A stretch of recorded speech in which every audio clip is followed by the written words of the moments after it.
I got it right. It's been so long that okay, good. So it's always an interesting thing about Makkot, to me at least. People often learn it in the beginning when they're learning to learn Gemara because it's such a short Masechet, but it's really, really challenging. I mean, it's not an easy one. Like, don't mistake this length. And today's daf, especially, it's a very long Tosfa, which makes it a short daf, but it's not long because it's simple. Let's put it that way. So he got up to, I believe, he said, 6 lines from the bottom of Yud Zayin Amud Bet, which is a good place to start. And Miriam, you might have gone further, but No, we didn't. I don't think so. okay. So the Yeah. discussion, just to remind a little bit, the Mishnah is giving lists of people who get Makkot, and we had a long discussion about Rabbi Shimon. Rabbi Shimon had this Breita, right? That's what we got up to. Rabbi Shimon had this understanding from the Breita that you can basically take this beautiful pasuk that says, "Lo tuchal lecha b'sharecha, masar degancha, tirashcha, yitzarecha." Sorry, I'm going ahead of ourselves. The pasuk was referring to many, many. That's the pasuk, but many, many different things, and he included from them. Actually, it's a different pasuk. The pasuk he did was a different one, but he included from the pasuk that there are many different prohibitions on carbonot that are eaten inappropriately. So there was bechor and maaser and chatat and olah, etc. And we had a debate yesterday about whether he was really including them or not including them. Rava complimented his mother, right? But the question we came to at the end of yesterday was, even if he was right and you could include them, the way he's including all these isurim is through kal v'chomer, right? Saying that bikurim is more chomer than maaser and what's it called? Kachatas and asham are more chomer than earlier carbon, and ola is more chomer than that. But even if that was correct, ask the Gemara today, 6 lines on the bottom, "V'chi mazhirin min hadin." How could you come up with an azhara, a warning that you're not allowed to do something, you're not allowed to eat a carbon or something from a kal v'chomer? Because even afilu l'man damar onshim min hadin. Remember, we had a machloket whether you could punish someone. We had this in Sanhedrin, whether the Torah says don't do something, and it never says a second time, if you do it, you'll get this punishment. So we had a debate, can you learn the punishment from a kal v'chomer? Let's say it says don't sleep with your daughter's daughter, but it doesn't say your daughter, right? This is our classic case. Can you derive a kal v'chomer for daughter from daughter's daughter, for punishment? But even if you say that about punishment, you don't say it about an azhara. The Torah never says don't do it. You can't learn from a kal v'chomer, right? Says the Gemara, well, you're right. Rabbi Shimon was Isur Ba'alma. It was only an Isser. When Rabbi Shimon said that you're over all these prohibitions, he only meant you can't do it, but you're not going to get Makkot. You won't get Makkot unless it's an Azhara and an Onish, a warning and a punishment. And from a Kal V'chomer, you can't establish any the warning. So he was only for Isur Ba'alma. Asked the Gemara, V'amar Rava, but Rava said 3 lines on the bottom, Zar she'achal min ha'olah lifnei zrika, chutz l'choma, right? A regular person, not a Kohen, who eats a carbon olah before Zrikat Hadam, outside of the walls of the Beit HaMikdash, is the Rabbi Shimon Lokech Chamesh. According to Rabbi Shimon, he gets 5. Remember, the 5 are that he's a zar, can't eat kachim. He's eating it before Zrika. He's eating it outside of the right place. He is, what's the next one? He's, he's eating, sorry, there's 3 involved. He's eating an olah in general, which you're never allowed to do, even if you're a Kohen. He's not a Cohen. Right. So no one's allowed to eat an olah. So everyone can eat an olah. He's eating a karban before zrika, which is true, even though an olah you can't eat ever, but a chatat you could eat. You can't eat it before zrika. He's not a kohen, right? He's a zar. He's eating it outside of the choma. And he's eating outside of Yerushalayim altogether. Thank you. Right. Thank you. I appreciate it. Thanks for the 5th. Eating outside Yerushalayim. So that's all the things Rabbi Shimon learned. But you're saying now that they're just prohibitions. They don't get makot. But Rava says lokech chamesh, you get 5 makot. Says well, he doesn't really mean lokech chamesh. It's just a way of speaking, of saying you're over chamesh, meaning chamisha isurin havi. There are 5 isurin, so it doesn't really mean that. Says Gemara, well, if what you're saying is true, the Rabbi Shimon really does not include these things for an isser of makot because it's a kal v'chomer, and you can't learn that from a kal v'chomer. What about our Mishnah? Ba'anantnan, our Mishnah said yesterday, Elohein halokin, well, there are 2 Mishnayot, but one yesterday, the people get makot, and it included people like someone who eats a bechar, right? Not bechar, bikurim, I keep confusing those, and it included eating kachim outside the klaim, which are both things that Rabbi Shimon learned from these kal v'chomers. And if you say the kal v'chomers can't teach you a punishment, how could these be included in the punishment? Ella says, Gemara, at the top of Yud-Chet Amud Aleph, you're right. Turns out that that's not the verse. The verse that we're quoting, I mean, it is the verse, but the point of the pasuk is it's a kra yiterahu. It's actually an extra pasuk, meaning michtik Tivid already said in the Torah that sham, bring these things there. And these things are referring to all your maaser and your karban and all your things. Right? Eat them in front of Hashem in that place. So why don't you just follow that by saying lichtav rachmana and say lo tuchal leochlam, a general rule: don't eat them outside of that place. Right? You're supposed to bring them to that place. Don't eat them. Why does the pasuk speak out? Don't eat them, and then it speaks out every single one, right? Lo tuchal lechol masar digancha tiroshcha yitzorecha bekorot bekarcha bitzonecha, etc., etc. Lama ella. Why does it say mahadar mefarish burachmana lamali? Why does there specify each prohibition, each act in the prohibition not to do it? Ella lichude lahu lavi.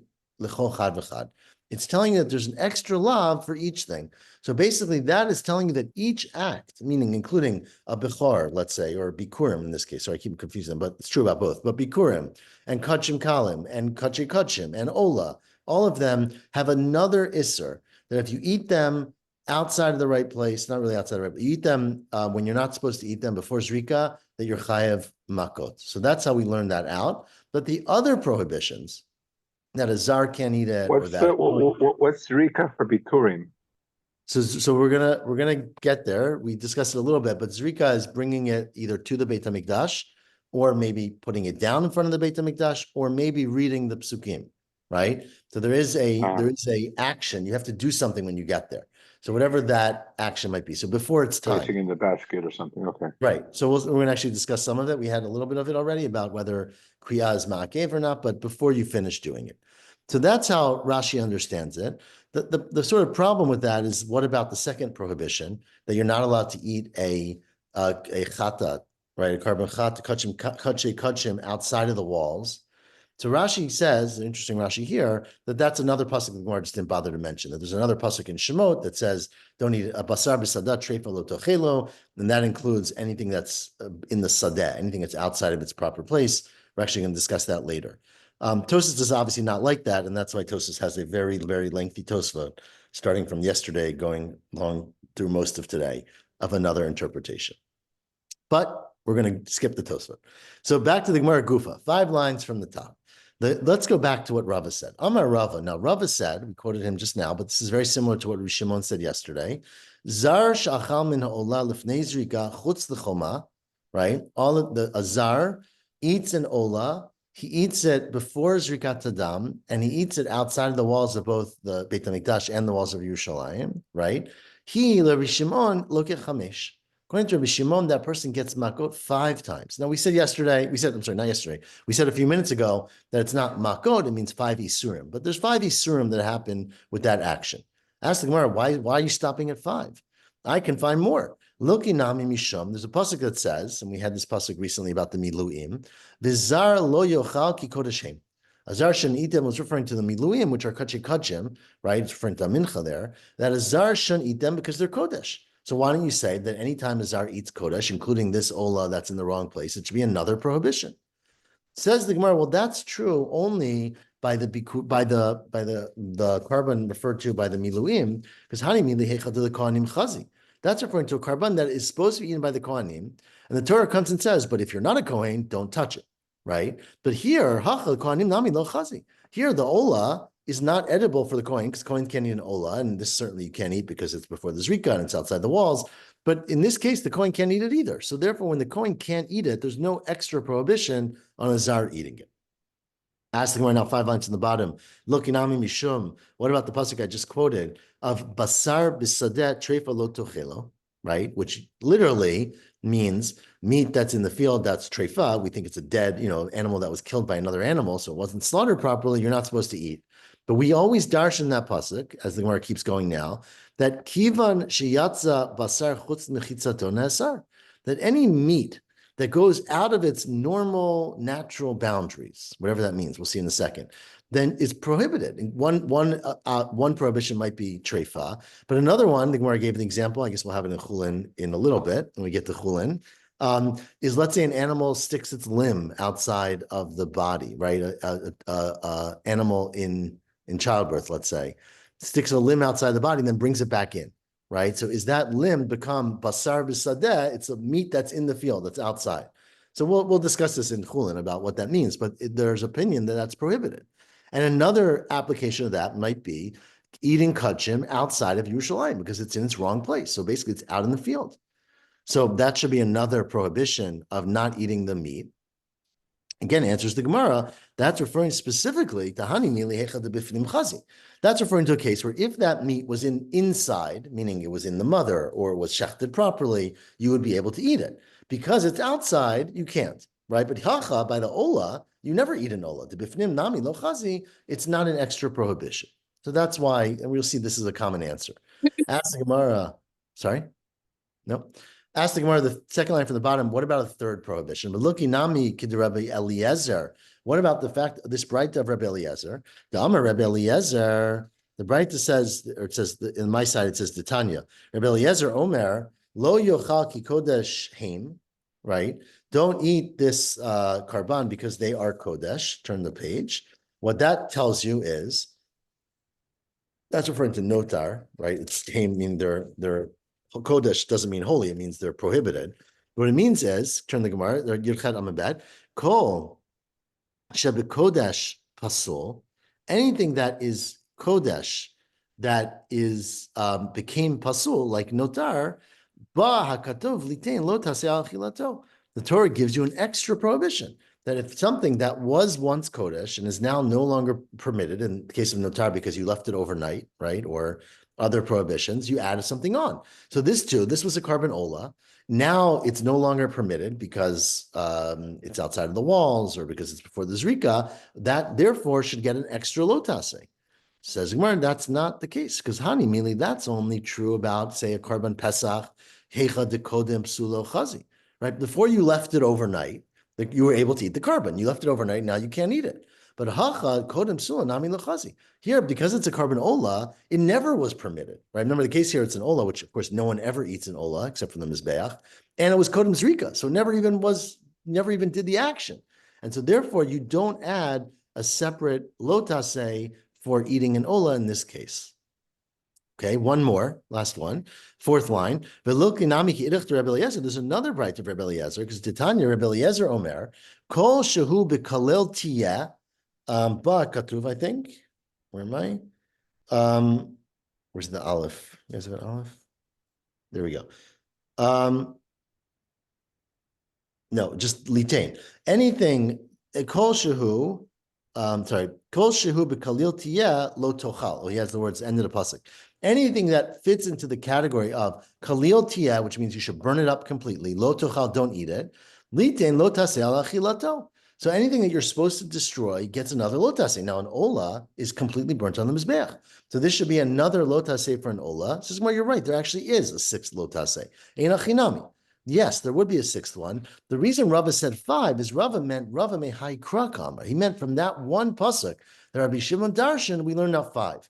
So 5 come from one pasuk, 1 comes from another pasuk. But it's definitely the case, and according to the Gemara now, that there could be more than 5 prohibitions, in this case 6, with eating this carbon, if you're a zar, eating a carbon ola before zrika outside of Yerushalayim. Okay, says the Gemara now. Back to another complicated discussion. We are, again, 7 lines or so from the top. Amar Rav Gido Amar Rav. Says Rav Gido Amar Rav, and this by the Siman Kuza here, that's if you're missing the place. Kohen sha'achal michatat v'asham l'fnei zrika lokeh. Right now, remember a carbon chata, a carbon asham are both kachim, right? They're brought on the mizbeach. Part of the animal is given to the kohen to eat. Let's say the kohen could not wait, right? So they're cutting up the animal, and there's a line at the mizbeach. So they couldn't. This was happened on Pesach, of course, right? They would have to keep what do you call it? Mixing the blood so that it didn't become hard because you're waiting your turn to pour it on the mizbeach. The poor kohen can't stop. He gets a piece of meat that's being cut up, and he eats it before the zrika. So says Rav Gido Amarav, Kohen shachal mechatat v'asham lefnei zrika lokeh. he would get Makkot. Where does the Torah ever say that? My taima, the Amar Kra, because the Torah says, now this is the positive commandment, Achlu otam asher kupar bahem. You should eat the things that you got a kapara for. And what that tells you is you should eat them after you got the kapara. The kapara happens when you pour the blood on the mizbeach. The Torah is saying eat the karban after they got the kapara. And we derive a negative commandment, a lotase, from that positive statement, meaning lachar kapara in lifnei kapara lo. You can only eat the things after you get a kapara, but not before the kapara. So I learned from there, from the positive commandment, saying eat them when you get a kapara, that there's a lotase, don't eat them when you didn't get a kapara. And he understands, Rav Gidon Marav says, lav haba michlal asay lafu. That if the Torah says something that you derive from an asay, from you do something, what you're not allowed to do, that's considered a lotase, and you get makot for that, which is a very radical statement. We're going to pull back from it in a minute. But this is the statement of Rav Gidon Marav, right? So that if the Torah says do something, and you learn from there that you shouldn't do the thing that's the opposite of that, and you then go ahead and do that thing, you're over a lotase and you get makot. Mativ Rava, asked Rava from a case that would be familiar to everyone who heard the parsha today, even though this is not from today's parsha, right? It says in Re'eh, Chol behema mafreset parsa, every animal that has split hooves, v'shosat shesa, right? Did I do that backwards? Shtei parsot, no. And their feet are split. Shmalot geiraba behima, they chew their cud, right? Oto tachelo, ota tachelo. That's the animal you can eat, right? Any animal that has split hooves and chews its cud, you can eat among the animals. Now, that the pasuk could have then stopped there, because if you, according to Rav Gidon Marav's principle, Torah says eat an animal that fits this criteria, you would understand from there a lotase, don't eat an animal that doesn't fit the criteria, right? So from the fact that it said that, where am I? Oto tachelo, I should learn from there, you should eat that animal, ve'ein behima acheret tochelo. But another animal that doesn't chew its cud or doesn't have split hooves, you shouldn't eat, right? Now, if you're saying that inference is enough to make up a lotase, why does the Torah continue with the words at zelo tochelo, right? What's the whole purpose of saying what not to eat, which the Torah goes ahead and says, I know what not to eat because it told me what I could eat, and I'm supposed to learn from there everything I don't eat. So it must be that you are wrong. Ella, in fact, you're wrong. A lav that you learn from an asay is not enough to say it's a lotase, and if the Torah wants to give you makot, it has to repeat it and say, don't do this thing. So then what did Rav Gidon Marav mean? The opposite. El yitmar hachi yitmar. This is what you should say from Rav Gidon Marav. Amar Rav Gidon Marav, zar. Remember, the first version of Rav Gidon Marav was a Kohen, right? Now we're changing it to a zar, a non-Kohen. I don't know what the English word for a zar is, but a non-Kohen, we're going to call him.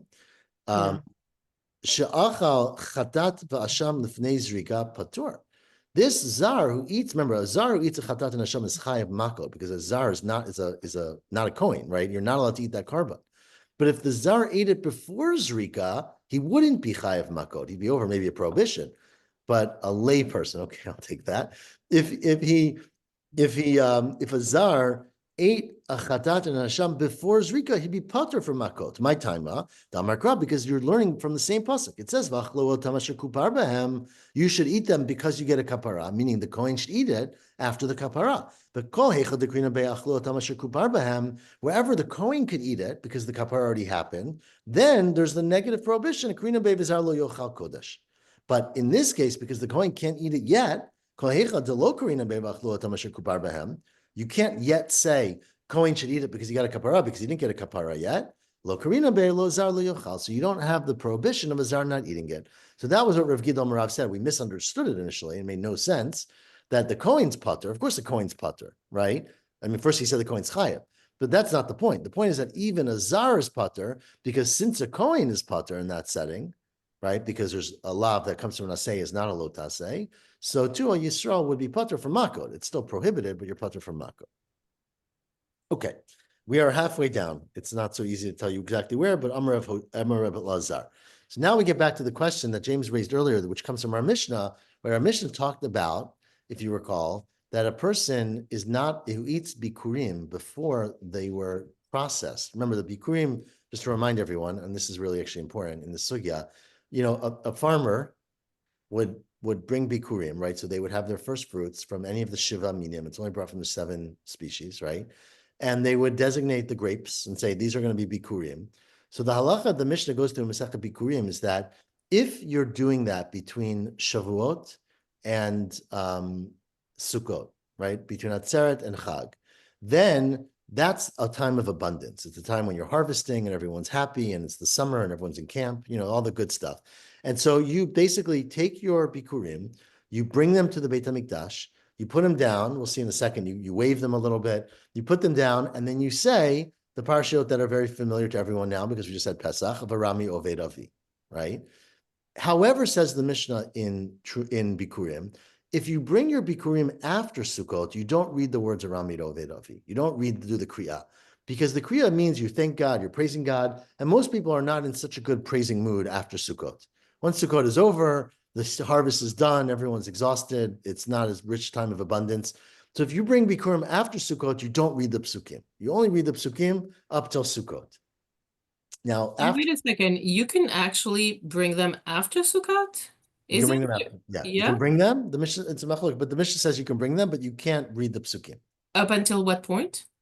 Up until, I think as long as they're fresh. I don't remember. Oh, okay. We should clarify. Rashi quotes the Mishnah. Chanukah, it says in this Mishnah. Wow. If you see the Rashi lo yochal. Rashi quotes the Mishnah Bikurim Perek Aleph that you can bring them in Chag v'ad Chanukah mevi ve'eno korei. So Okay. up to Chanukah. We knew it was a That's a time. long time. It was a long time. Yes. What would they do before Hanukkah?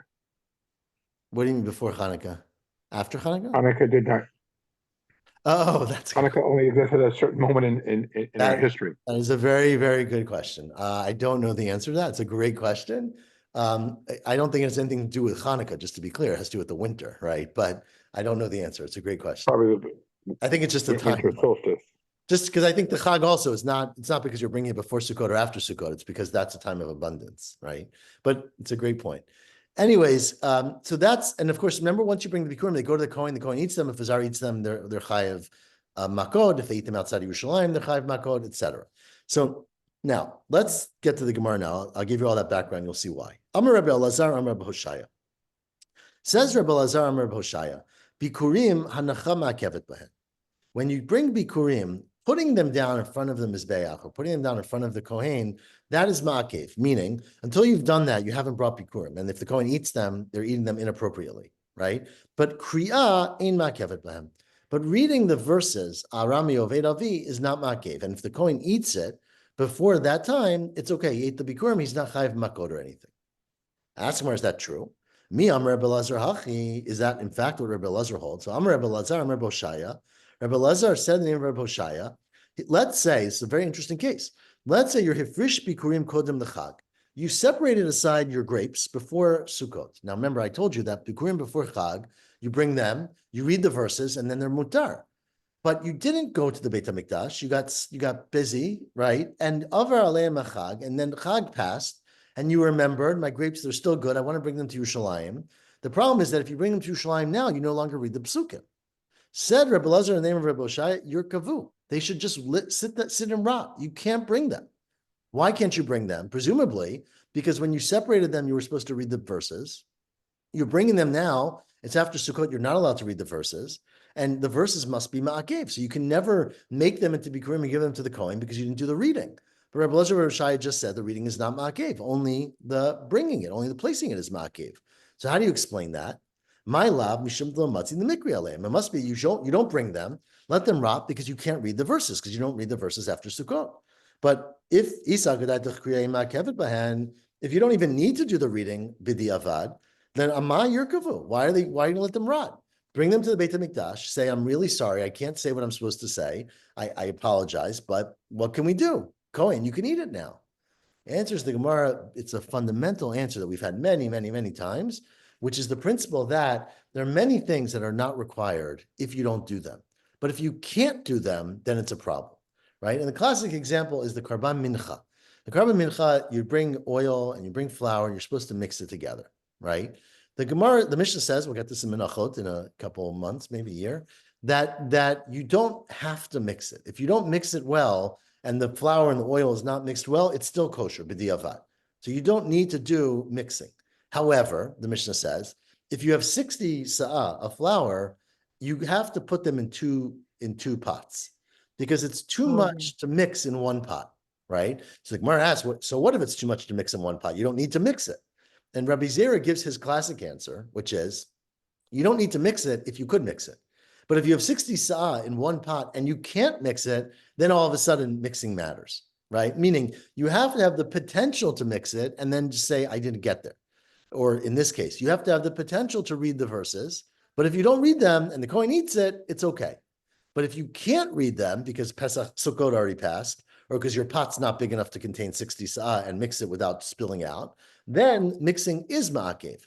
And that's the statement of Rabbi Zera. I'll read it inside. Kid Rabbi Zera. Rabbi Zera, you'll see on the left, I don't know if you have Masorah Shas in your Gemaras, but he quotes like 15 other times in Shas where we quote this. It's a very, very common principle.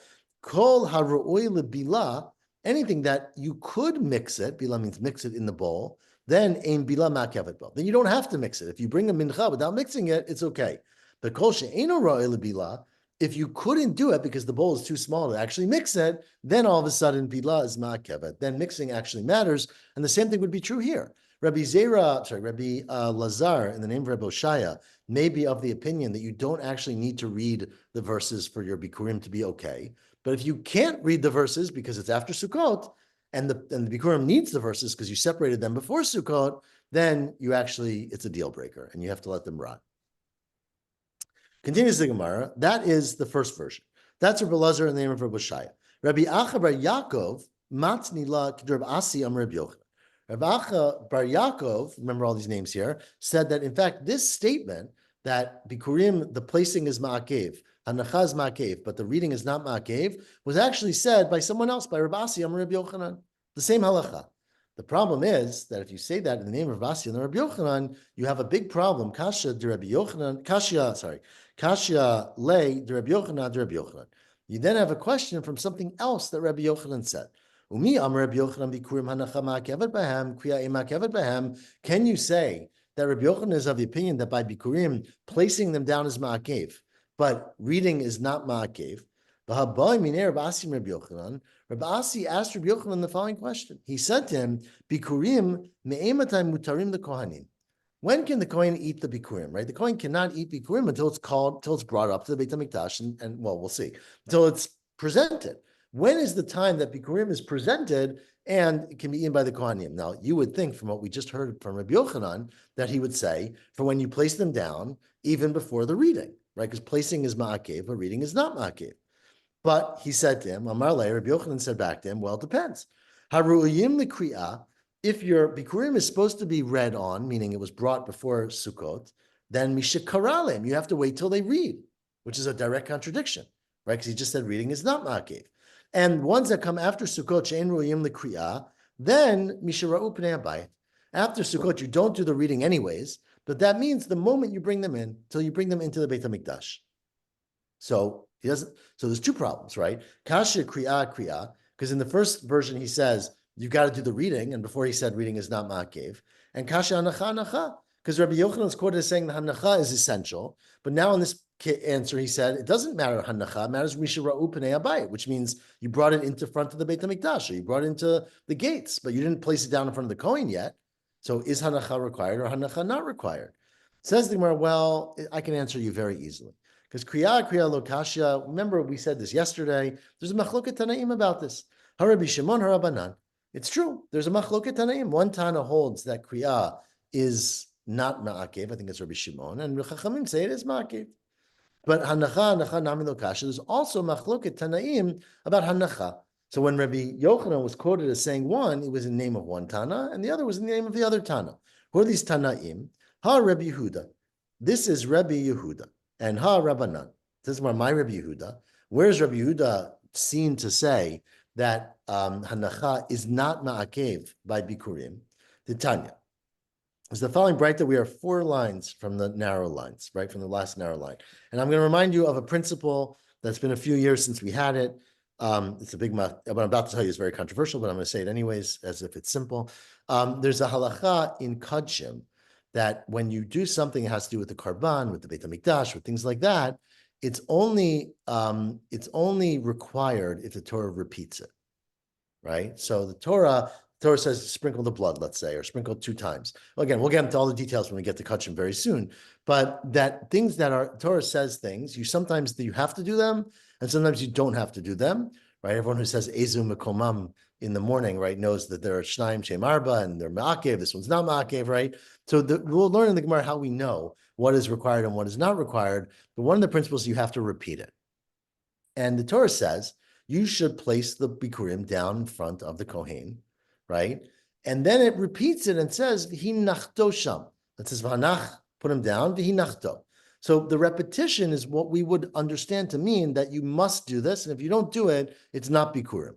However, Rabbi Yehuda comes, and that's where we're getting to this Braita, and Rabbi Yehuda says that word V'hi nachto, the second word, right, place them down and place them down, does not mean place them down. It means something else.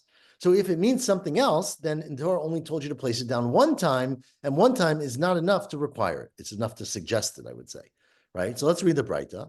The Tanya, Rabbi Yehuda Omer, says the word V'hi nachto by Bikurim, says Rabbi Yehuda that does not refer to placing it down. It refers to tnufa. It refers to waving it. It doesn't mean put it down. It means give it to the Kohen. He puts his hands under yours, and you wave this basket together like a little baby. Ask the Braita, Ata Omer Tzezu Tnufa. Now, this is Rabbi Yehuda says that it means waving it. But why doesn't you say it means exactly what it says? Maybe it means putting it down. Says the Braita, Keshua Omer, it said already in the beginning of the pasuk, V'hinicho sham, right? You put it in front of the Kohen. It already said put it in front of the Kohen. So why does it say it a second time? Hamani mekayim v'hinachto. That's referring to Zut Tnufa. That's referring to a new mitzvah that you wave it. So now, if there's a new mitzvah to wave it, then it only says put it down once. It only says wave it once. Neither one is ma'akev. And that's why Rabbi Yehuda and Rabbi Yochanan was quoting Rabbi Yehuda that as soon as you see the Beit HaMikdash, it's considered bikurim, and the Kohen can eat it if he needs to, because the putting it down is suggested but not required. Ask the Gemara now in the first wide line, who argues with that? Remember, we said it's a machloket. Who's the Tano who argues? Man Tana de Palagled Rabbi Yehuda. That's Rabbi Eliezer ben Yaakov. That's Rabbi Eliezer ben Yaakov. The Tanya, as the Braita says, Rabbi Eliezer L'kacha Kohen atena miyadecha. Says Rabbi Eliezer ben Yaakov. It says in the pasuk, the Kohen will take the basket from your hand. You know what that means? The Kohen will take the basket from your hand. It means he'll wave it with you. Limed al bikurim shetunim tnufa. Divrei Rabbi Eliezer ben Yaakov. Like Gemara is going to ask in a second, how in the world taking a basket means you need to do tnufa. It says he takes it from you. But before we get to that question, what if Rabbi Eliezer ben Yaakov has a pasuk that says that the Kohen waves it with you? Then when it says v'hi nachto, right? So it says hanach, you put it down. V'hi nachto, which again means and place it down. That's all. It must be literally place it down, and then it's repeating placing it down. And if it repeats it, it's ma'akev. You have to do it. And so therefore, because Rabbi Eliezer ben Yaakov uses a different pasuk to tell you wave it, the second pasuk of hinachto must mean to require you to put it down. Now, so ask the Gemara, how in the world does he see from that verse that you have to wave it? My time, Rabbi Eliezer ben Yaakov, 4 lines in the bottom. Atya yad mishlamim. He learns. Remember, the pasuk said, lakacha kohen atena miyadecha. Right, take the basket from your hand. Now that's redundant, right? Because it could have said the Kohen takes the basket. I mean, you can take it from your head, right? It doesn't. Why does he have to take it from your hand? So the reason we say the word hand is to tell you a gzera shava, that it says hand by bikurim and the Kohen taking it. It says hand by a carbon shlamim, yad mishlamim. Ktiv hacha. It says here by bikurim lakacha Kohen atena miyadecha. Ktiv, and it says by shlamim yadav tiviena et ishay Hashem. Your hands will bring the carbon of Hashem. Makan, just like by Bikurim, it says hand it to the Kohen. So too, by Shlamim, Aflalan, you need a Kohen in that handing process. And Malalam Ba'alim, just like by Shlamim, it's referring to the owner. Afkan, by the Bikurim, it's referring to the owner. How do 2 people hold something? Haketzad. Meniach Kohen Yadav, Tachad Yad Ba'alim, Umenif. The Kohen, the owner holds the animal or the Bikurim. The Kohen puts his hands underneath the owner's hands, and together they wave the animal or the basket, and they say whatever their prayers they're going to say. So that is the explanation for what's ma'akev. I think we should stop here actually, even though we're early, but it's the last line on the daf, and the next thing continues for a bit. So we will stop a little bit early. I mean, not early in time, which is good. I'll get to drive back. I've got to drive back. Hopefully we'll make it safely, and we'll learn tomorrow morning at 7:45 a.m. I hope less than 10 hours from now. So hopefully everyone can join bright and early. Okay. Shavua tov, everyone. Good to see you all again. Shkach, thank you. You're welcome. We'll see you tomorrow. I hope.